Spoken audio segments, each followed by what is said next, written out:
Hello students, welcome to the best coaching classes. Hope you all are fine. उम्मीद करती हूँ आपका आज का पेपर अच्छा हुआ होगा। जैसा कल मैंने लास्ट मोमेंट पर चैप्टर्स पर वीडियो बनाई थी, उन्हीं चैप्टर्स में से आई थिंक पेपर आया भी है। सो आज वीडियो बनाते हैं नेक्स्ट सब्जेक्ट के ऊपर। इम्पॉर्टेंट चैप्टर्स हैं कंप्यूटर के, जो कि आप लोगों का सब्जेक्ट का नेम है office and spreadsheet tools. So without wasting time main topic पे आते हैं। आप लोगों का जो सिलेबस है वो 4 यूनिट्स में डिवाइडेड है। First unit is for the operating system, second is for the word processing, third is for the spreadsheet and fourth is for the presentation software. आप लोगों के बहुत सारे कमेंट्स आए थे कि आप लोगों को समझ नहीं आ रहा इस सब्जेक्ट में क्या पढ़ना है, बट मेरे अकॉर्डिंग पहले सिलेबस टफ होता था, अब सिलेबस ईजी है। पहले बहुत टफ हुआ करता था, आप लोगों के पास थ्योरी पोर्शन बहुत ज़्यादा होता था। अब का जो सिलेबस है राजे, वो है जो आप लोग प्रैक्टिकली करते हो, और अगर आप करते हो तो आप लोगों को जस्ट स्टेप्स याद करने हैं। अगर आप लोगों को MS वर्ड चलाना आता है, MS पावर पॉइंट चलाना आता है,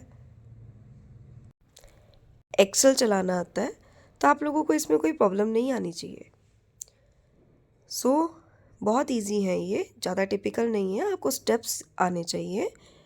आप लोगों को प्रैक्टिकल पोर्शन आता होगा इसका, सभी बेसिक्स तो एटलीस्ट सबको आता होता है। +2 के बाद मोस्टली बच्चे अपना बेसिक्स जो है उस पर कमांड बना लेते हैं। इवन आपकी कॉलेज में भी प्रैक्टिकल क्लासेस लगी होंगी जिसमें आप लोगों को ये सारा बेसिक सिखाया गया होगा, तो आपको उसी को ही थ्योरी फॉर्म में लिखना है। जैसे एक मैथ्स में अगर आप कोई डायग्राम बनाते थे, लाइक मान लीजिए ऐसे कुछ बनाया, एक्स एक्सिस पे कुछ है, वाई एक्सिस पे कुछ है, तो आप उसकी कंस्ट्रक्शन या कुछ ऐसे करके लिखते थे ना। यहाँ पे भी क्या करना है, जैसे जैसे प्रैक्टिकल करते हो वैसे वैसे स्टेप्स में लिखना है, ठीक है। और कुछ टेबल्स की फॉर्म में डायग्राम्स बना देने हैं। जैसे मान लो वर्ड का है, ठीक है, MS वर्ड के ऊपर यहाँ पे आपका होम होता है, ठीक है, उसके बाद आपका इंसर्ट होता है, राइट। तो इस तरह से आपकी ये जो विंडो खुलती है, आप लोगों को स्क्रीन तो पता ही होगी ना, वो विंडो में मेन टॉपिक्स क्या होते हैं, आप उनका यूज़ करते हो। अच्छा, एडिट करने के लिए आप लोग अलग अलग टूल्स यूज़ करते हो, है ना। आप लोगों के मोबाइल में भी आजकल तो word, spreadsheet and PowerPoint खुल जाता है। आप लोग MS Excel, MS PowerPoint, MS Office ही डाउनलोड कर लो, वहाँ से भी आप इजीली सीख जाएंगे फॉर्मेटिंग क्या होती है। तो उसके स्टेप्स लिख देना, तो कुछ मुश्किल काम नहीं है। आप लोग बार बार कह रहे हो कि हमारे लिए ये सब्जेक्ट बहुत टफ है, टफ नहीं है, ठीक है। तो आप लोग उसको ईजी वे में करो, ईजी फॉर्म में करो, ठीक है। अब करते हैं मेन चैप्टर्स क्या हैं। इससे पहले एक रिक्वेस्ट, वीडियो को ज़्यादा से ज़्यादा शेयर कर देना। अगर चैनल पर नए हो तो चैनल सब्सक्राइब करना मत भूलना, और अगर वीडियो पसंद आए तो प्लीज़ लाइक करके जाना, ठीक है। आप लोगों का जो फर्स्ट यूनिट है ऑपरेटिंग सिस्टम, जो ऑपरेटिंग सिस्टम का मेन क्वेश्चन है ना, जिसमें वो राउंड वाला एक आई थिंक वो बनता है, डायग्राम बनता है, वो क्वेश्चन मोस्टली मैंने देखा एग्ज़ाम में आता है। वो क्वेश्चन अच्छे से कर लेना। वो मुझे नहीं पता इनमें से किस चैप्टर में होगा, शायद वो फर्स्ट चैप्टर में ही होगा।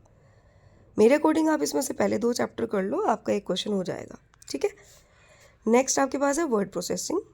यहाँ पर भी आप क्या करो, फर्स्ट 3 चैप्टर्स कर लो, MS word, editing document, formatting of a document, तो आपका सिलेबस हो जाएगा, ठीक है। फॉर्मेटिंग, एडिटिंग, ये सब आप लोगों को आता है, जिसमें आप बोल्ड, इटैलिक, है ना, अंडरलाइन, फिर उसके बाद उसका साइज चेंज कर सकते हो, ठीक है। तो ये सब चीज़ें आप लोग सीखे हुए होते हो, और आप लोगों को जो स्टेप्स आने चाहिए, राइट। तो किसी भी साइज़ को बड़ा करना, मेन हेडिंग्स देना, हेडिंग देना, हेडर फुटर ऐड करना, ये सब आपको आता है। इसको इतना टिपिकल मत समझो, एक बार रीड करो, आपको सब समझ में आ जाएगा। नेक्स्ट आपके पास है स्प्रेडशीट, जिसको हम एक्सेल बोलते हैं, राइट। एक्सेल में रोज़ और कॉलम्स होते हैं, ठीक है। रोज़ और कॉलम्स की फॉर्म में होता है, और उसके अंदर जो एक पॉइंट होता है, जो मतलब ऐसे बहुत सारी लाइंस बनती हैं, तो पर्टिकुलर लाइन को या पर्टिकुलर ये पॉइंट को सेल बोलते हैं, है ना। तो ये छोटी छोटी बात है। तो उसमें बोलते हैं manipulation of cells, functions in MS Excel and charts in MS Excel 2007, है भी पुराने वाला, कोई लेटेस्ट नहीं पूछा हुआ, बहुत ईजी पूछा हुआ है, ठीक है। आप इसमें से चाहें तो फर्स्ट 2 चैप्टर्स कर लीजिए, इट्स इनफ। बाकी मेरे अकॉर्डिंग अगर आप फंक्शंस कर लेते हैं, तो मेरे अकॉर्डिंग मुझे मेरा इंट्यूशन ऐसा हो रहा है कि फंक्शंस में से क्वेश्चन आने वाला है, ठीक है। ऐसा नहीं है कि ऊपर से नहीं आएगा क्वेश्चन वहाँ से भी आना है, क्वेश्चन यहाँ से भी आना है, बट मेरे अकॉर्डिंग मुझे लग रहा है कि फंक्शंस पे क्वेश्चन पूछ सकते हैं वो, ठीक है। बाकी चार्ट्स वही टेबल्स बनाना, ठीक है, बट मेरे अकॉर्डिंग वो फंक्शंस में से क्वेश्चन पूछा जा सकता है। बाकी आप कोई भी 2 चैप्टर कर लो, 9th 11th कर लो, 9 10th कर लो, ठीक है। नेक्स्ट आपके पास है प्रेजेंटेशन सॉफ्टवेयर। ये आपका पावर पॉइंट से रिलेटेड होता है। इसमें भी आप क्या करो, आप इसके 2 चैप्टर्स कर लो, ठीक है। ये इनफ होंगे आप लोगों के पेपर के लिए।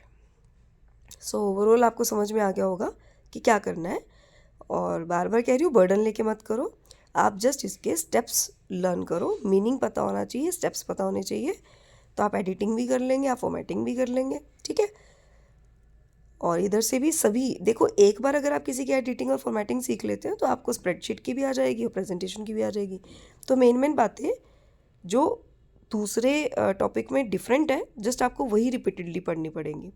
अदरवाइज सब कुछ सेम ही ऑलमोस्ट चलता है, जो फॉर्मेटिंग वगैरह वो तो सेम ही चलती है, राइट। सो बर्डन लेके मत पढ़ो, ईजी है थोड़ा सा, कहते हैं ना कि एक अपना स्ट्रैटेजी बना के पढ़ो, ठीक है। All the best. सो आज का वीडियो अगर पसंद आया तो लाइक कर दीजिएगा, ज़्यादा से ज़्यादा स्टूडेंट्स तक शेयर कर देना, और चैनल सब्सक्राइब करना मत भूलना। Thank you and have a nice day.